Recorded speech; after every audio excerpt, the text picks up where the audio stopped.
It's too hot to be in the garage.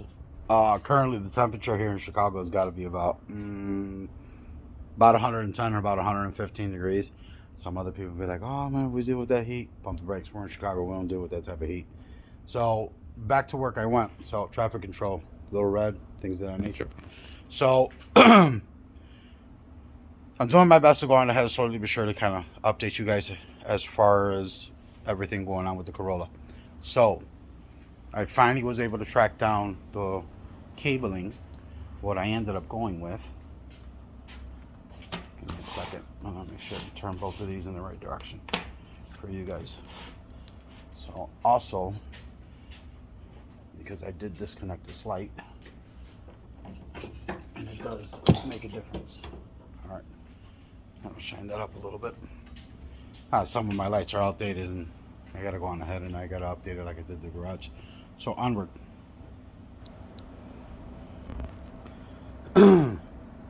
So this was a little difficult to track down, but I did track it down, and I ended up getting the spool.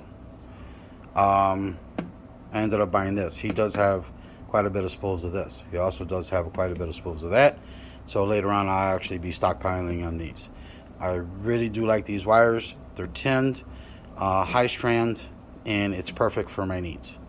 So especially for some of these small systems. So here's what we're going to be doing today in the basement. That guy. So we will be installing the subwoofers and wiring it up and terminating it. Per what we discussed about finding things. What your installer finds, what you want him to use, what you want him to make work. As any installer, I'm not a professional, I'm a hobbyist. So he's got two Corollas. One that he used. Basically, he uses both of them as a daily. Ended up happening, his daughter needed the car. He's like, well, just take the Corolla. It's just a beater. This thing's a little bit of a rust bucket, but needless to say, it's just from point A to point B. It's all she uses it for. He embarked on getting another vehicle. Needless to say, that vehicle didn't turn out as well as he did. Came across another Corolla, which is the one that I'm currently working on. He had asked me, grab the radios, swap them out. I want my Alpine out of my old one into the new one, grab this dual, put it in the old one. I said, fine. What I ended up finding, ironically enough, in both of them, was this. So, in both vehicles, they used harnesses.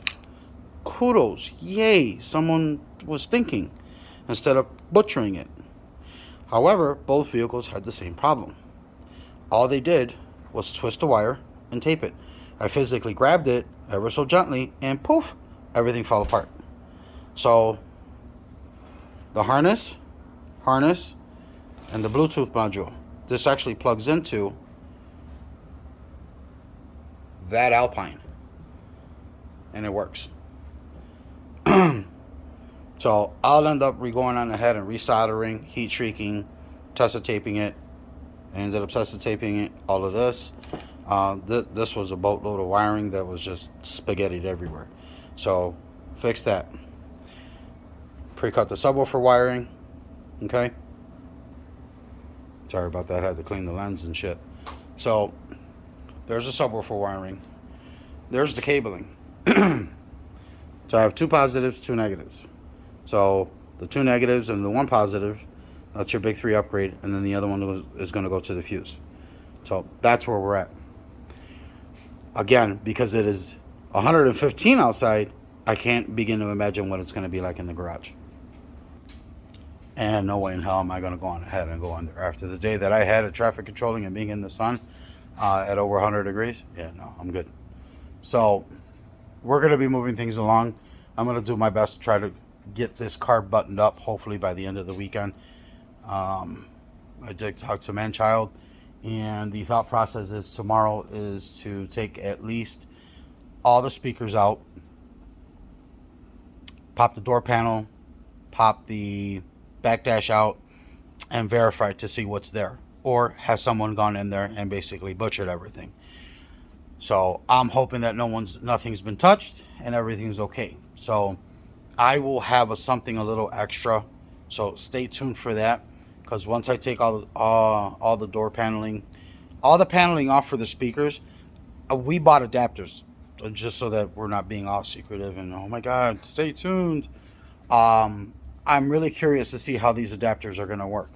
If these adapters work perfectly fine, then the end result will be I run everything from the back of the radio. So what that's going to allow me to do is physically go from here, tap into this, and run that straight into the 4 channel in the back, rather than having to go to each different spot. Again, to keep in mind that the wiring that's in this vehicle surprised me, and the cabling is really good. So, which is the only reason why I'm doing it. If it didn't have the cabling that came close to the high strand that I got here, the 16 gauge, I would never have done it. So, that's your update. Again, we'll keep going along slowly but surely, and we'll take things from there. All right? All right. I'll let your boy.